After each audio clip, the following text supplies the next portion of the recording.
Hello aspirants, welcome back to my YouTube channel.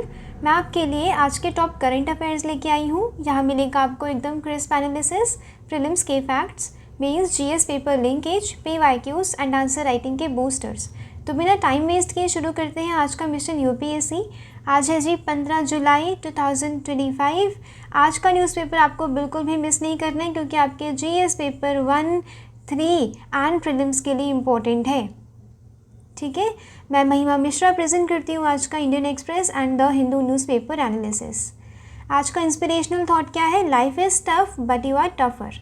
यानी कि माना लाइफ में प्रॉब्लम्स हैं, फाइनेंशियल प्रॉब्लम्स हैं, इमोशनल प्रॉब्लम्स हैं, बट लाइफ माना टफ है बट हम तो उससे ज़्यादा टफ है, राइट? हम टफर हैं, तो अपने आप को टफर ही समझना है एंड समझना है कि लाइफ की प्रॉब्लम्स बहुत छोटी है मेरे आगे।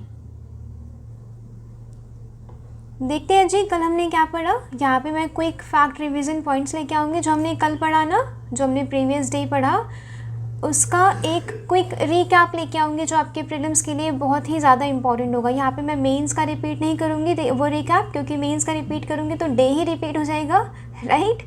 इसीलिए मैं क्विक प्रीलिम्स के फैक्ट्स यहाँ पे आपको दूँगी। इलीगल पोचिंग ऑफ घड़ियाल हैचलिंग, मैंने आपको कल बताया था। घड़ियाल क्या है जी? क्रिटिकली एंडेंजर्ड है। और भी सारी जो भी एक्वेटिक एनिमल्स की पोचिंग हो रही थी वो भी क्रिटिकली एंडेंजर्ड थे।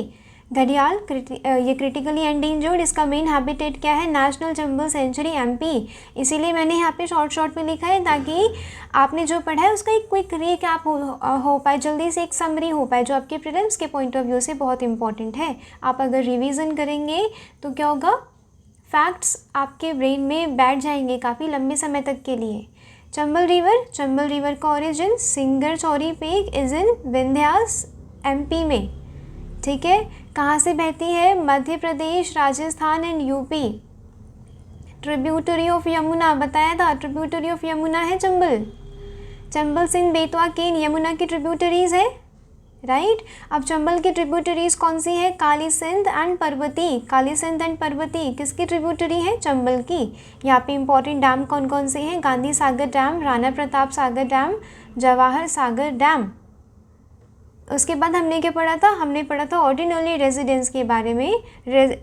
तो अब इम्पॉर्टेंट क्या हो जाता है आपके प्रीलिम्स के पॉइंट ऑफ व्यू से? यहाँ पे इम्पॉर्टेंट हो जाता है section 20 of representation of people act 1950 में इसका मेंशन है। लिव्स इन द एरिया कौन होते हैं? यानी कि 6 महीने से एक एरिया में रह रही हो, अप्लाई वो जो जब अप्लाई किया ना उसके पहले 6 महीने से वो यहाँ पे रह रही हो तो ऑर्डिनरी रेजिडेंस कहलाएंगे। उसके बाद मैंने आपको मैपिंग कराई थी बाल्टिक सी की, बाल्टिक सी अटलांटिक ओशन। ठीक है जी। बॉर्डरिंग कंट्रीज़ कौन कौन सी हैं? Denmark, Estonia, Finland. कल मैंने आपको ये सारी कंट्रीज़ आपको पढ़ाई थी, आपको ये लर्न करनी है ताकि एग्ज़ाम में आप सही ऑप्शन पे टिक मार्क करें। ये वर्ल्ड का लार्जेस्ट ब्रैकिश वाटर बेसिन है, याद रहेगा। आज के टॉपिक्स देखते हैं जी, क्या क्या कवर करना है हमें। आज के क्वेश्चंस देखेंगे, क्वेश्चंस जो हमने कल पढ़ा उस पे आज मैं कुछ क्वेश्चंस मैंने फ्रेम किए हैं, ठीक है, वो डिस्कस करेंगे एंड आप लोग उसे सॉल्व करेंगे। इम्पॉर्टेंट डे टुडे आज है जी 15 जुलाई। आज का डे देखेंगे कि आज कौन सा इम्पॉर्टेंट डे मनाया जाता है, सेलिब्रेट किया जाता है। डोरी डेथ्स इन इंडिया, ये आपकी इंडियन सोसाइटी जीएस पेपर 1 के पॉइंट ऑफ व्यू से इम्पॉर्टेंट है, नहीं छोड़ना है आपका। अगर सोशलॉजी ऑप्शनल है तो भी ये वाला बहुत इंपॉर्टेंट एडिटोरियल आप लोगों के लिए हो जाता है। नेक्स्ट देखेंगे भाई कौन थे फौजा सिंह जिनकी डेथ हुई है अभी 114 ईयर्स के थे। ठीक है, तो इनका फील्ड पूछा जा सकता है, इनके ऊपर एक बायोग्राफी लिखी गई है वो पूछी जा सकती है, तो ये भी पढ़ेंगे। New governors of Haryana and ये गोवा लद्दाख यहाँ पे अपॉइंट किए गए हैं। इनके सिर्फ नेम इम्पॉर्टेंट है। Articles related to appointment of governor and lieutenant governor is important. Appointment of high court जजेस पढ़ेंगे, यहाँ पे मेंशन है न्यूज़ में। काजीरंगा नेशनल पार्क, वहाँ पे ज़्यादा largest number of birds of grassland देखी गई है। कहाँ पे? आसाम में काजीरंगा नेशनल पार्क में। Women and STEM mapping Sea of Azov करेंगे। मैपिंग किसकी करेंगे? सी ऑफ एजोव की एंड इट्स सराउंडिंग एरियाज़ की। नेक्स्ट देखेंगे वो कैप। तो आज के क्वेश्चन से स्टार्ट करते हैं। विद रेफरेंस टू द घड़ियाल कंसिडर द फॉलोइंग स्टेटमेंट। ये क्रिटिकली एंडेंजर्ड है as per the IUCN red list. ये फ्रेश वाटर स्पीशीज़ है, ये इंडिया एंड बांग्लादेश दोनों में पाए जाते हैं। These are some statement, options हैं ये, आपको सॉल्व करना है कमेंट सेक्शन में। नेक्स्ट क्वेश्चन है चंबल रिवर के ऊपर। ये ट्रिब्यूटरी है यमुना रिवर की, ओरिजिनेट होती है मध्य प्रदेश में, इन स्टेट्स से बहती है, most polluted river in India है। आप इसके आंसर्स देंगे, ठीक है। यहाँ पे ये ब्लो हो रखा है, इसका मतलब ये नहीं कि यही आंसर है, ठीक है। आपको अपनी तरफ से सोच सोच के आंसर देना है। कल मैंने पढ़ाई है आपको ये वाली चीज़ें। नेक्स्ट मैंने क्या पढ़ाया था, बाल्टिक कंट्रीज़, उसके ऊपर क्वेश्चन आया है 2022 में। इसीलिए मैं आपको डेली थोड़ी थोड़ी सी मैपिंग कराती रहती हूँ, ताकि आप थोड़ी बहुत ही मैपिंग से आपका जो मैपिंग करने का बर्डन है लास्ट में वो ना हो, ठीक है, वो हट जाए। दीज आर सम कंट्रीज़, आपको बताना है कि बाल्टिक कंट्रीज़ की सराउंडिंग जो कंट्रीज़ हैं वो कितनी हैं, कितनी इनमें से कंट्रीज़ वो कंट्रीज़ हैं जो बॉर्डर शेयर कर रही हैं with Baltic countries, Baltic Sea. Next देखेंगे इम्पॉर्टेंट डे टुडे। आज है जी 15 जुलाई और आज मनाया जाता है वर्ल्ड यूथ स्किल्स डे, ठीक है। क्यों मनाया जाता है, इम्पॉर्टेंस अवेयरनेस बढ़ाई जाती है, importance of technical vocational education and training, ठीक है। Development of other skills relevant to both local and global economies के लिए जितनी भी स्किल्स होती हैं, other skills and main majority of skill, ठीक है, इन सब के बारे में अवेयरनेस बढ़ाई जाती है। तो आज का न्यूज़पेपर एनालिसिस स्टार्ट करते हैं। अभी तक हमने क्या डिस्कस किया, एक क्विक रिकैप डिस्कस किया, questions and day to day discuss किया, ठीक है। स्टार्ट करते हैं अब न्यूज़पेपर ऑफिसर वाली सोच एंड एनालिसिस वाली अप्रोच के साथ। फर्स्ट है, ये बहुत ही ज़्यादा इम्पॉर्टेंट है आपके GS पेपर 1 के लिए, इंडियन सोसाइटी का पार्ट है उसमें। GS पेपर 2 के लिए जिसमें वुमेन एक वुल्नरेबल सेक्शन है, राइट। एंड ऐसे में आप इसे कोट कर सकते हैं। सोशियोलॉजी अगर आपका ऑप्शनल है तो आप कोट कर सकते हैं, ठीक है। डोरी डेथ इन इंडिया, आपको रिसेंट में पता चला होगा 3 महीने में काफ़ी सारे ऐसे यहाँ पे बताए गए हैं केसेस, काफ़ी सारे केसेस सुनाई दिए यूपी से, केरला से, डोरी डेथ की, डोरी जिसमें सुसाइड आता है एंड किलिंग्स आती हैं। एवरी ईयर इन द 2017 से 22 पीरियड के बीच में an average of 7000 cases of डोरी, मतलब डोरी के केसेस रिपोर्ट किए गए नेशनल क्राइम ब्यूरो रिकॉर्ड की तरफ से। अब क्या है यहाँ पे, ये तो वो रिकॉर्डेड केसेस हैं, जो अनरिपोर्टेड होंगे वो, राइट। यहाँ पे कॉन्टेक्स्ट देखते हैं क्या है, average 6500 dowry death cases reported annually,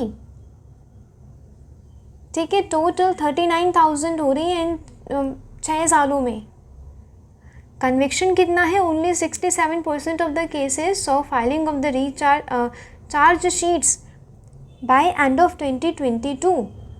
और ज़्यादातर केसेस में तो एविडेंस ही नहीं होता, ठीक है। हाई इंसिडेंस कहाँ पे हो रहा है ज़्यादा, उत्तर प्रदेश हाईएस्ट है, यहाँ पे 33.6% है। सारी जितनी भी दहेज रिलेटेड वो है वो डेथ्स हैं, वो सबसे ज़्यादा कहाँ पे है, Uttar Pradesh, Madhya Pradesh, West Bengal, Orissa. Worst affected cities कौन कौन सी हैं, कानपुर, पटना, बेंगलुरु। अर्बन एरियाज़, देखिए वुमेन, बात समझ आ रही है। हम क्या सोचते हैं कि urban area is more equal society है, काफ़ी वुमेन एंड मेन को बिल्कुल इक्वल दर्जा दिया गया है। एंड सी बेंगलुरु अर्बन में एंड गाज़ियाबाद, ठीक है। सिस्टमैटिक फेलियर है यहाँ पे, weak investigation, delay in legal procedures. Police जो मतलब पुलिस सिस्टम है यहाँ पे वो उतना एक्टिवली काम नहीं करता, ठीक है। जब बात वुमेन की आती है, जैसे कि डाउरी डेथ्स हो गई एंड सेक्सुअल असॉल्ट हो गए, यहाँ पे क्या होती है, थोड़ी एक पैसिव अप्रोच देखी जाती है, not active approach. Many cases influenced by compromise, ठीक है, कॉम्प्रोमाइज़ कर लो, माफ़ कर दो, ठीक है। ऐसे करके चीज़ें कॉम्प्रोमाइज़ करके एंड अंडर रिपोर्टिंग होती है, सोसाइटल प्रेशर होता है, फैमिली वाले, मायके वाले, ससुराल वाले प्रेशराइज करते हैं कि अरे कोई बात नहीं, माफ़ कर दो, होता रहता है घर में, शादी तोड़ना तोड़ दोगी, ऐसे करके कहते हैं। In many instances FIR delay हो जाती है, ठीक है। और डेथ्स को क्या कर दिया जाता है, एक्सीडेंट्स बता दिया जाता है या फिर सुसाइड, ये नहीं बताया जाता कि किलिंग है। प्रीलिम्स पॉइंटर यहाँ पे इम्पॉर्टेंट है, सेक्शन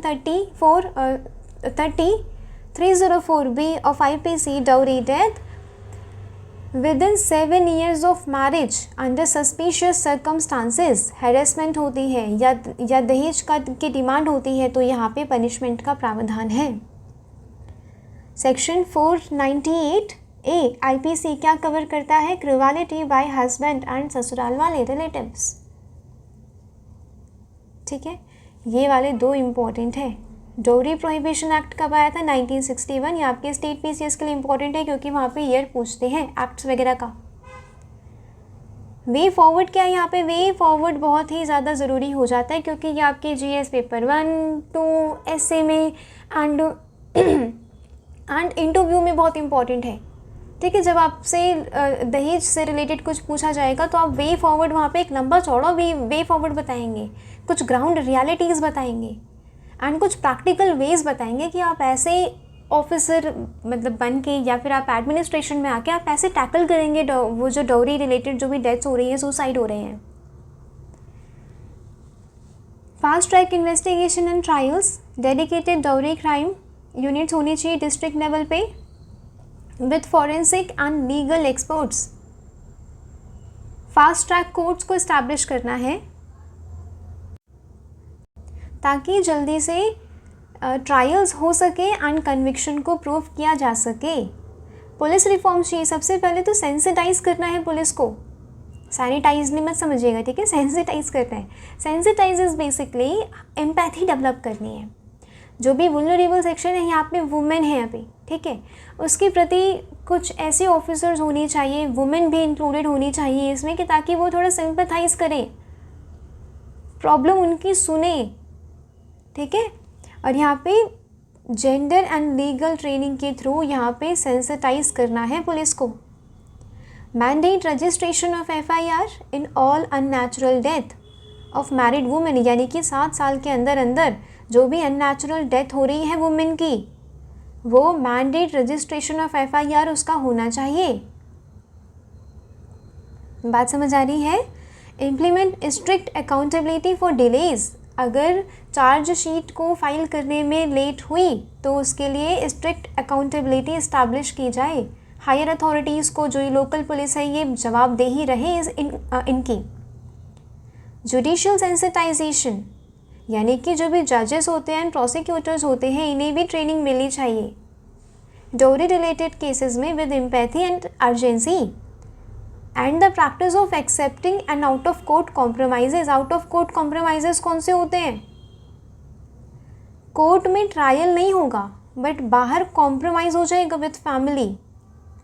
फैमिली क्या करेगी, यहाँ पे कुछ करप्शन वगैरह करेगी, घूस वगैरह देगी कि बचा दो हमें, तो फिर ये वुमेन से कहेंगे कि आप कॉम्प्रोमाइज़ कर लीजिए, या आउट ऑफ कोर्ट कॉम्प्रोमाइजेज हैं। ऐसे सीरियस केसेस में तो बिल्कुल भी एक्सेप्ट नहीं होना चाहिए compromises. Witness protection and support for family, जो विक्टिम की फैमिली है, क्योंकि मायके वालों को भी धमकी जाती है, ठीक है, और जो विक्टिम है उसकी प्रोटेक्शन चाहिए क्योंकि वो धमकाते हैं, वो किसी को बोलेगी तो ऐसा करूँगा, right. Create witness protection scheme to prevent जो इंटिमिडेशन है ऑफ विक्टिम रिलेटिव्स। यहाँ पे legal aid, financial aid and psychological council देनी है विक्टिम को और उसकी फैमिली को।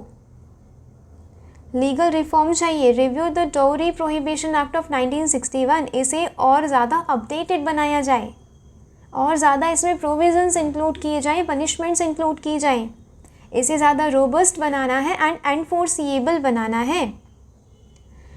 Introduce time bound investigation trial clauses with legal consequences and non compliance, ठीक है। टाइम बाउंड इन्वेस्टिगेशन जैसे कि एनजीटी के साथ है ना, नेशनल ग्रीन ट्रिब्यूनल के साथ है कि 6 मंथ के अंदर केसेस, जो 6 मंथ के अंदर केसेस का निपटारा कर दिया जाएगा, वैसे ही डाउरी डेथ्स में भी होनी चाहिए। ठीक है, 6 महीने के अंदर अंदर इतनी fast and time bound investigation होनी चाहिए।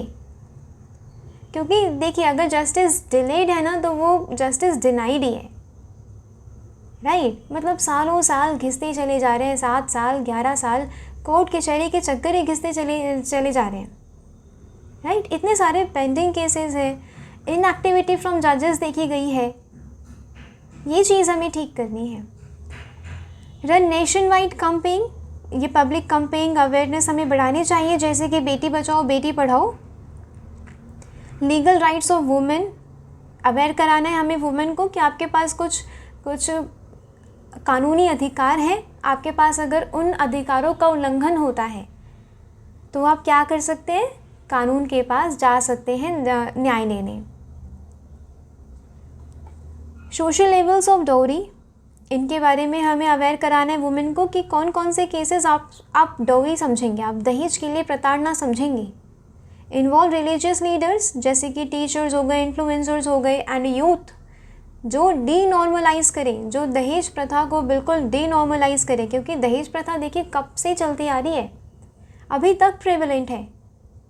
तो इसका मतलब ये है कि कम्युनिटी की पार्टिसिपेशन बहुत कम है, सिर्फ लॉज बन गए और जो बिल्कुल निचला स्तर है वहाँ पे घूस ली जा रही है, घूस वो मतलब दहेज लिया जा रहा है, दहेज दिया जा रहा है, राइट। इकोनॉमिक एंड जो एजुकेशन एम्पावरमेंट ऑफ वुमेन, ठीक है, उनका स्किल डेवलपमेंट होनी चाहिए, एम्प्लॉयबिलिटी उनकी बढ़ानी चाहिए ताकि वुमेन फाइनेंशियली इंडिपेंडेंट बन सके। फाइनेंशियली कितने सारे केसेस ऐसे अनरिपोर्टेड हो जाते हैं जिसमें वुमेन सोचती है कि अगर मैंने केस कर दिया पुलिस में और अगर ये रिश्ता टूट गया तो मेरा क्या होगा, मैं कहाँ जाऊँगी। फाइनेंशियल इंडिपेंडेंसी नहीं है, they are dependent upon their husband, son, relatives पे डिपेंडेंट होते हैं। तो हमें क्या करना है, फाइनेंशियल इंडिपेंडेंट उन्हें बनाना है, ठीक है। डाउरी फ्री मैरिज इंसेंटिव्स हमें देने चाहिए through schemes like conditional cash transfers. सरकार की तरफ से पैसे जाने चाहिए, अगर आप डाउरी नहीं लेंगे तो कैश ट्रांसफ़र देगी सरकार, ठीक है। Community vigilance and social audit, local institution जैसे कि पंचायत हो गए, सेल्फ हेल्प ग्रुप, महिला मंडल, ये सारी चीज़ें आपको लिखनी है आपके जीएस पेपर 1 में, 2 में एंड एसेज में और इंटरव्यू में बोलनी है। Act as a watch dog against dowry harassment, यानी कि ये लोग जो ये सिविल सोसाइटी है ना, ये बनेंगे watch dog, care taker dowry harassment के, क्योंकि देखिए आसपास ये लोग रहते हैं, ठीक है। अब सीएम डीएम तो आसपास नहीं रहते, गांव वगैरह के इलाके में कौन रहता है, ये लोग रहेंगे, सेल्फ हेल्प ग्रुप रहेंगे, सिविल सोसाइटी, वहाँ पे ये विसल ब्लोअर्स होते हैं, ठीक है। अगर आपने कोई ऐसा डाउरी का केस देखा है आसपास तो आप पुलिस को रिपोर्ट करिए कि यहाँ पे डाउरी ली जा रही है शादी में। Conduct regular audits of crime against women, gram sabhas और मोहल्ला सभास, बात समझ आ रही है। ऑडिट करना है क्राइम अगेंस्ट वुमेन, छोटे छोटे से लेवल पे अगर आप ऑडिट करेंगे तो आपको डाटा क्लियर पता चलेगा। टेक्नोलॉजी का इंटीग्रेशन करना है, डिजिटल पोर्टल्स को यूज़ करना है फॉर एनोनिमस कंप्लेंट्स, यानी कि आप कंप्लेंट करेंगे पर आपका नाम वगैरह नहीं बताया जाएगा, किसी को एनोनिमस रहेगा। Tracking FIR and court status, court का क्या स्टेटस है, अभी कितने डाउरी के केसेस अभी सॉल्व हो रहे हैं, ठीक है। इसके लिए डिजिटल पोर्टल्स होने चाहिए। Implement AI based red flag system in marriage registration for early warning, बात समझ आ रही है। कंक्लूडिंग लाइन आपके मेंस आंसर के लिए मैंने यहाँ पे कंक्लूडिंग लाइन बनाई है। क्या इम्पोर्टेंट है यहाँ पे, आप अपने कंक्लूजन में एक पॉजिटिव साइड दिखाएंगे, आप ये बताएंगे कि हमें सोसाइटी के इस एवल को ठीक करना ही करना है, क्योंकि वुमेन हमारी हाफ ऑफ द पॉपुलेशन है यार, राइट। तो उनका आगे बढ़ना, उनका कम से कम जिंदा रहना कितना ज़्यादा इम्पोर्टेंट है। Ending dowry deaths requires more than laws, it requires a cultural shift, ठीक है। एक कल्चरल शिफ्ट चाहिए जो वुमेन एज इंडिविजुअल्स एक अलग उनकी आइडेंटिटी रहे, फाइनेंशियल लायबिलिटीज़ ना रहे। मायके वालों पे फाइनेंशियल लायबिलिटी रहती है कि दहेज देना है, और ससुराल वालों पे फाइनेंशियल वो लायबिलिटी रहती है कि दहेज नहीं लेके आई। A society that values daughters equally as the strongest deterrent to this crime. बात समझ आई? जो डॉटर्स को बिल्कुल इक्वली समझे। ऐसे ही करना होता है आपको न्यूज़पेपर का एनालिसिस, ठीक है। आप एक न्यूज़ पढ़ के छोड़ नहीं देंगे, आप उसके पीछे देखेंगे कि ये मेरे जीएस पेपर्स में, ऐसे में, इंटरव्यू में किस तरीके से यूज़ किया जा सकता है, मेरे ऑप्शनल पेपर में कैसे यूज़ होगा।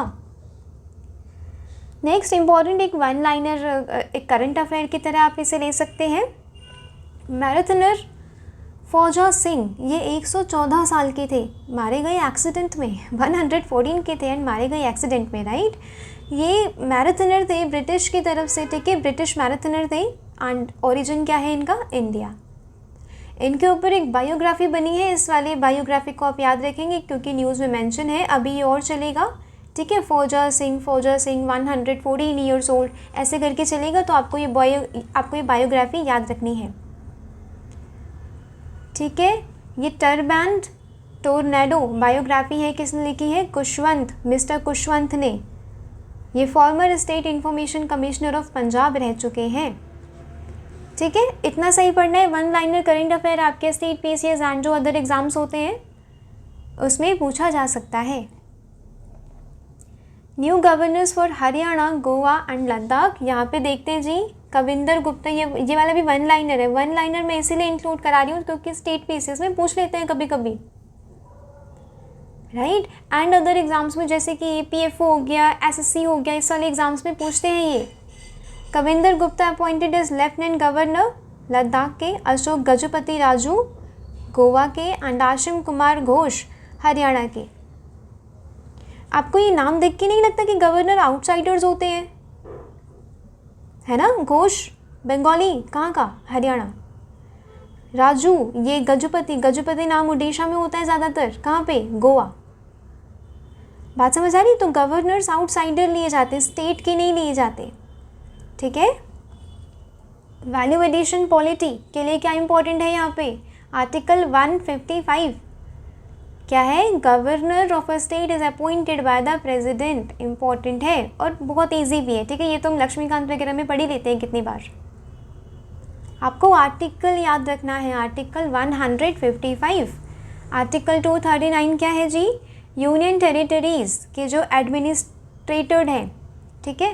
ये मतलब यूनियन टेरिटरी एडमिनिस्टर की जाएगी by the president through an appointed lieutenant governor. यहाँ पे सीएम नहीं अपॉइंट करेंगे, बात समझ आई? सीएम नहीं अपॉइंट करेंगे, कौन अपॉइंट करेगा?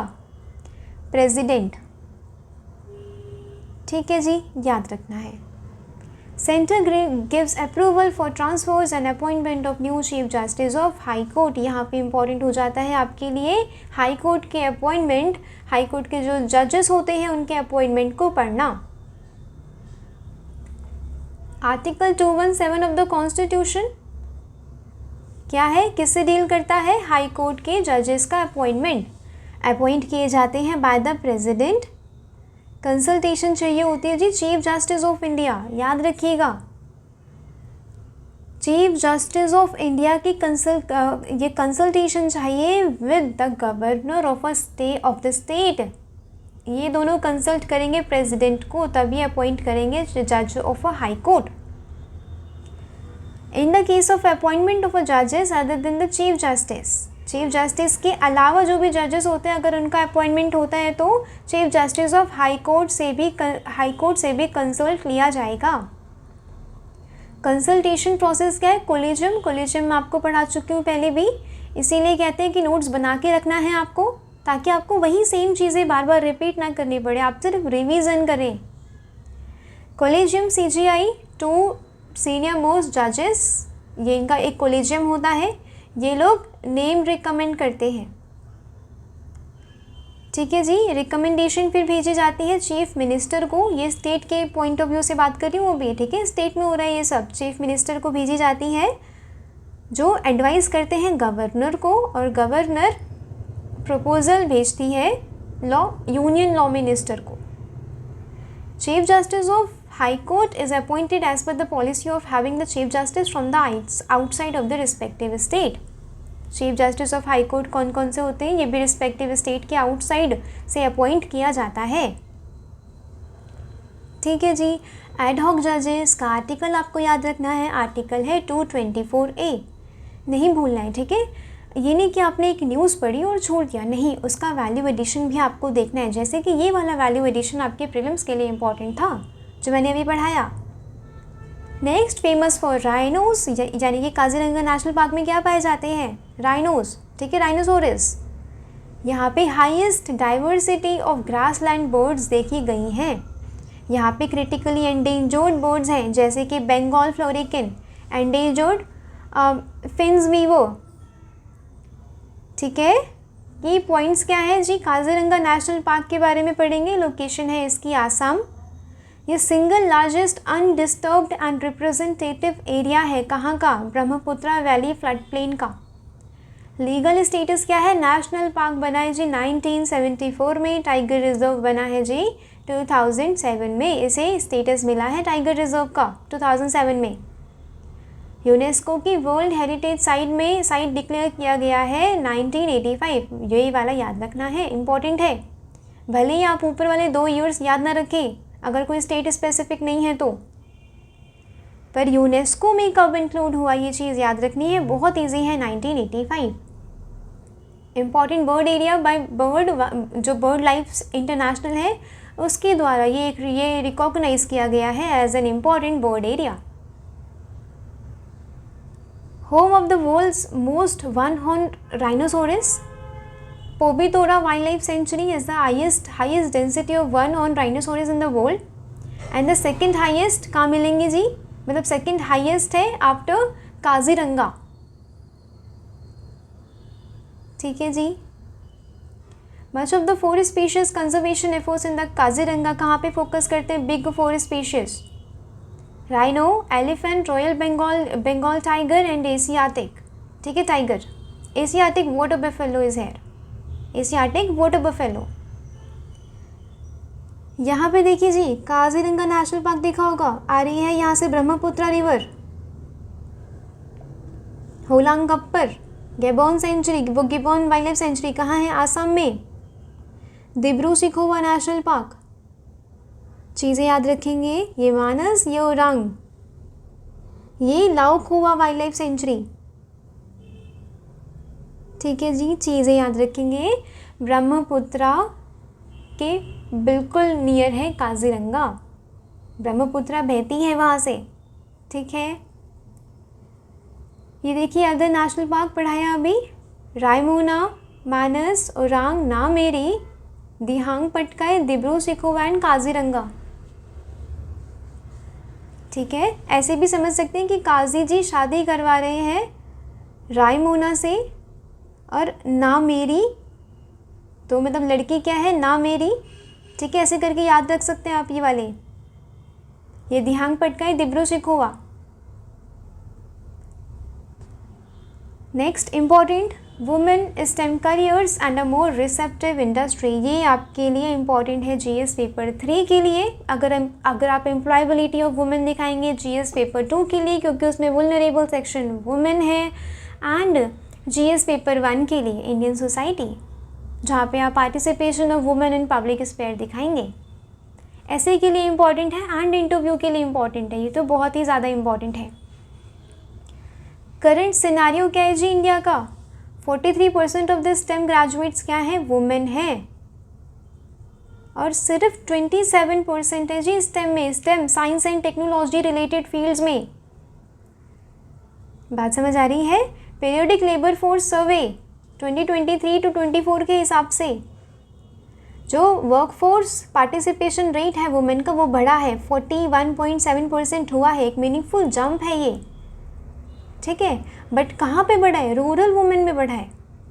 देख रहे हैं, जो स्टेरियोटाइप्स होते हैं ना कि रूरल वुमेन को काम नहीं करने दिया जाता, ये यहाँ पे स्टेरियोटाइप ब्रेक होता है। रूरल वुमेन 47.6% है पार्टिसिपेशन, अर्बन एरियाज़ में कितना है? 25.4%। बैरियर्स है जी काफ़ी फॉर्मल एम्प्लॉयबिलिटी में, work place safety, sexual harassment act work place आपने देखा ही होगा।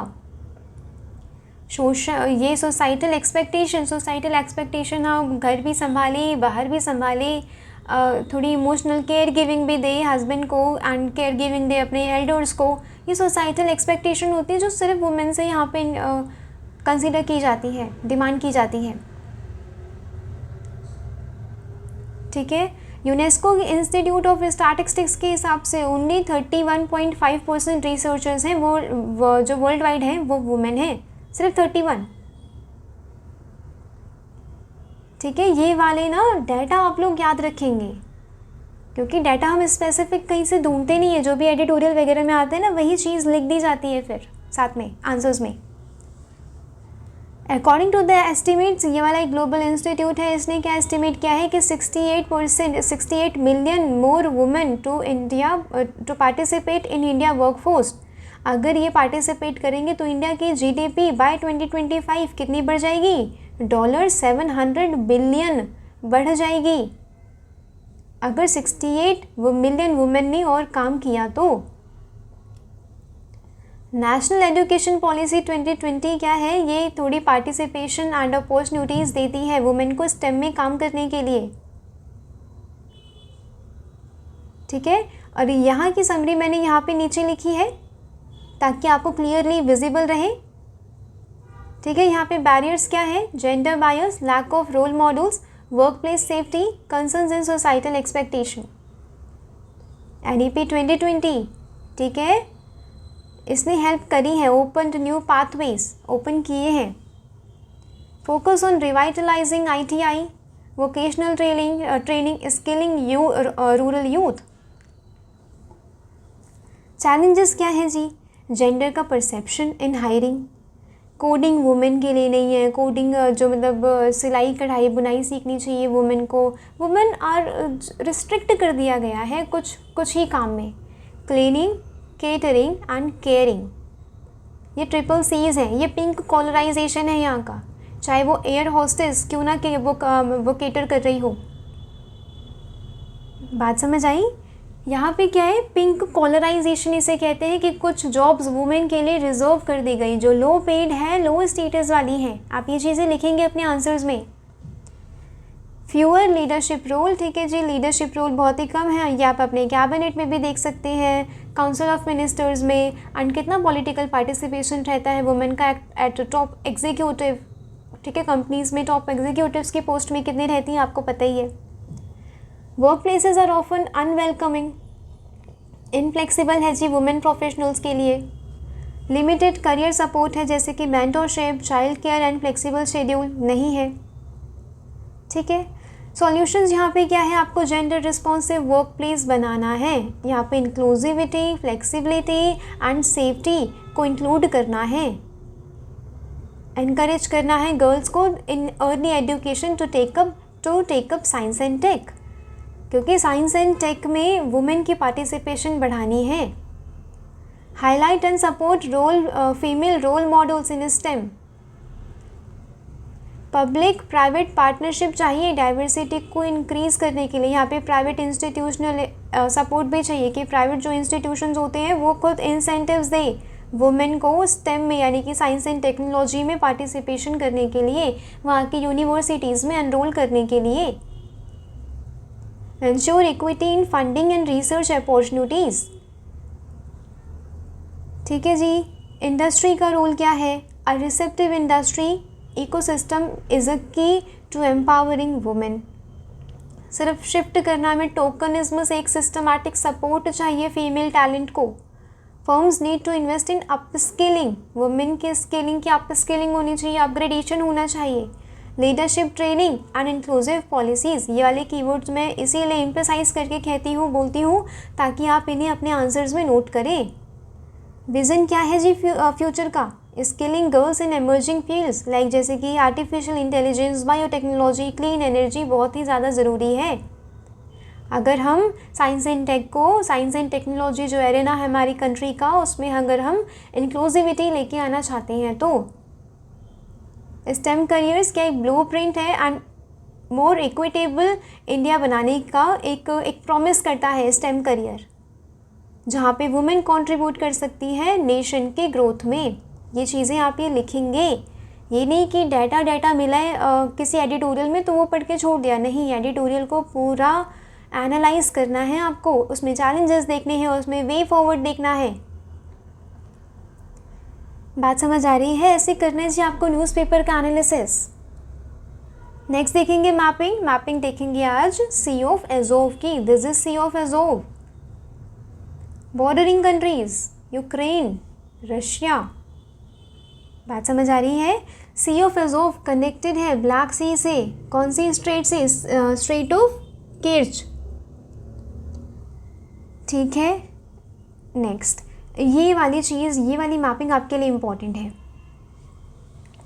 ये दिख रहा है sea of Azov, Kerch straight, यहाँ पे आएगा ब्लैक सी नीचे। बेस थोड़ी बहुत याद रखने की, कहाँ पे पड़ेगा? सी ऑफ एज़ोव के पास, ठीक है। यहाँ पे देखिए बोस्पोरस स्ट्रेट, ब्लैक सी से नीचे जाएंगे तो क्या मिलेगा? बोस्पोरस स्ट्रेट मिलेगा। ये कनेक्ट करता है सी ऑफ मरमारा को ब्लैक सी से। सी ऑफ मरमारा तुर्की में है, ठीक है।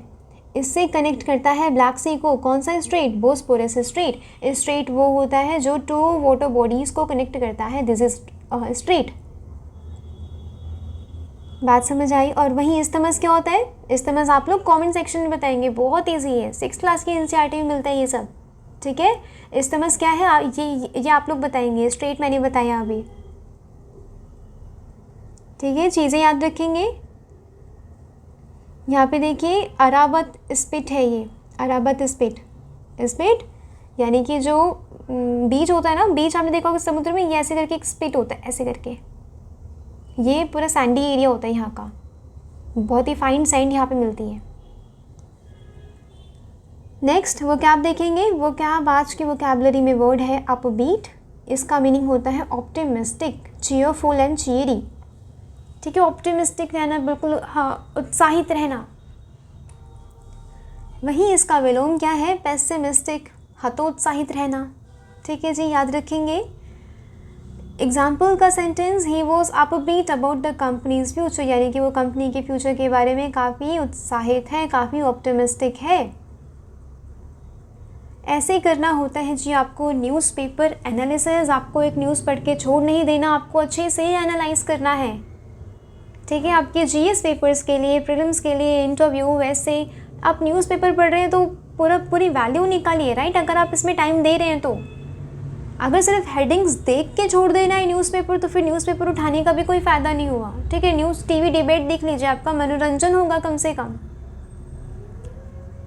बात समझ आई? अगर आपने यहाँ तक वीडियो देखी है तो आई रियली अप्रिशिएट यू कि आपने वीडियो देखी है इतनी, आपने कुछ सीखा है, कुछ पढ़ा है, आपके अंदर वो वही अपबीट है पढ़ने वाली, ठीक है, जो अभी हमने वो कैप पढ़ी। तो आई रियली अप्रिशिएट यू कि आपने वीडियो पूरी देखी, आप सच में आप कुछ सीखना चाहते हैं, एग्ज़ाम को एक हॉलिस्टिक एंड स्ट्रैटेजिक अप्रोच से क्रैक करना चाहते हैं। कमेंट करके आपको आंसर्स बताने हैं जो मैंने आज क्वेश्चन पूछा है, और ये बताना है कि आपको वीडियो कैसी लगी।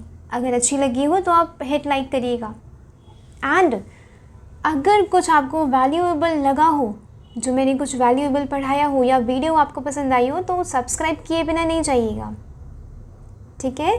इससे हमें सपोर्ट मिलता है कि यस, मुझे एक मोटिवेशन मिलता है कि मैं थोड़ी आलसी ना बन जाऊँ। अरे नहीं यार, वो बच्चे पढ़ते हैं, मुझे बनानी है वीडियो, पढ़ाना है, राइट। इससे एक सपोर्ट मिलता है।